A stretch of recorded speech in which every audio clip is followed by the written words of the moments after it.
మొక్క ప్రతి ఇంట్లోనూ ఉండవలసినటువంటి తులసి మొక్క, అది కృష్ణ తులసి కానీ లక్ష్మీ తులసి కానీ లేదా రెండుగా కలిసి కానీ ఇంట్లో పెంచుకోవచ్చు.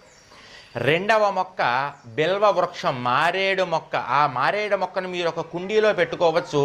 మంచి స్థలం ఉంటే కనుక చక్కగా నేలలో కూడా పాతి పెట్టుకోవచ్చు.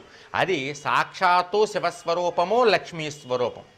మూడవ మొక్క పెద్ద ఉసిరి, అంటే చిన్న చిన్న ఆకులు ఉండి ఇంతంత ఉసిరికాయలు కాసి చేదుగా ఉంటుంది చూసారా ఉసిరికాయ, దాన్ని అమలక వృక్షము అంటారు. ఆ చెట్టు కూడా మీరు కుండీలో పెంచుకోవచ్చు లేదా మీకు మంచి స్థలం ఉంటే కనుక స్థలంలో పాతుకోవచ్చు.